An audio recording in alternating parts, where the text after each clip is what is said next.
नमस्कार सभी को। मैं डॉक्टर अश्विन आज आपके लिए एक टॉपिक लेकर आया हूं। टॉपिक है ओवर ईटिंग और एसिड रिफ्लक्स।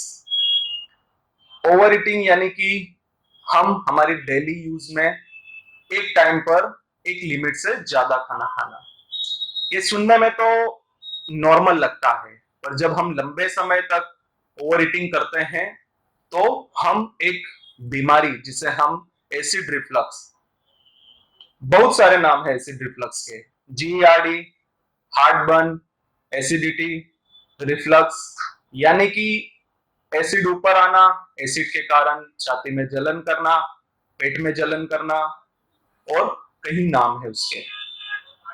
कैसे ओवर ईटिंग हमारे एसिड रिफ्लक्स की बीमारी को बढ़ावा देता है। जब आप ओवर ईटिंग करते हैं यानी कि आप आपके एक टाइम की मील में ज्यादा खाने से क्या प्रॉब्लम होती है।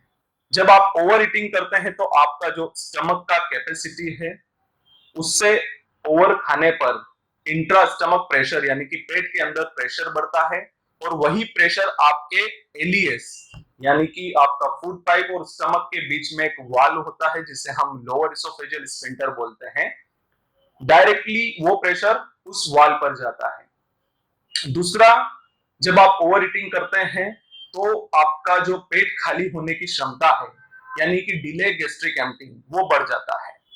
लंबे समय तक पेट में भोजन रहने से जो अंदर का प्रेशर है वो भी बढ़ता है, और उसके कारण सेम आपके वाल पर प्रेशर बढ़ता है।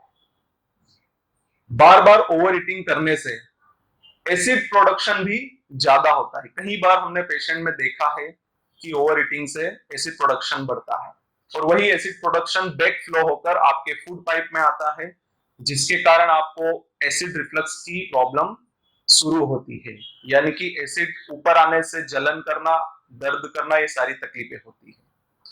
तो ये ओवर ईटिंग एक सिंपल बात लगती है, पर जब लंबे समय से ओवर ईटिंग होने के कारण ये एसिड रिफ्लक्स बहुत ही भयंकर बीमारी होती है, जो आगे जाकर आपकी डेली लाइफ को बहुत डिस्टर्ब कर देती है। एसिडिटी की गोली रेगुलर लेना पड़ता है। लंबे समय तक एसिडिटी की गोली लेने से भी उसके कई कॉम्प्लिकेशन होते हैं। तो इसी प्रकार हमें ओवर ईटिंग डेली बेस पर ना हो उस पर ध्यान देना है, यानी कि हमें ओवर ईटिंग ना हो उसका पूरा कंट्रोल करना होगा। उसके मल्टीपल रूप होते हैं कि आप किस तरीके से ओवर ईटिंग को कंट्रोल कर सकते हैं। बहुत सारे लोगों की हैबिट होती है कि जब वो खाना खाते हैं तो फोन में देखकर खाते हैं, टीवी में देखकर खाते हैं, जिससे उन्हें अंदाजा नहीं होता है कि वो जो उनका लिमिट है उससे ज्यादा खा रहे हैं। तो वो अवॉइड करें। बाहर फ्रेंड सर्कल के साथ फैमिली में जाते हैं जब एज ए गेस्ट, तो वहां पर भी आपका ओवर ईटिंग होता है, वो अवॉइड करें। एक इमोशनल सिचुएशन और एक हैप्पी सिचुएशन दोनों में भी ओवर ईटिंग होता है, तो वो आप ध्यान रखें। बहुत ज्यादा शुगर वाली डाइट ना लें। प्रॉपर स्लीप रहना बहुत जरूरी है, प्रॉपर हाइड्रेशन बहुत जरूरी है।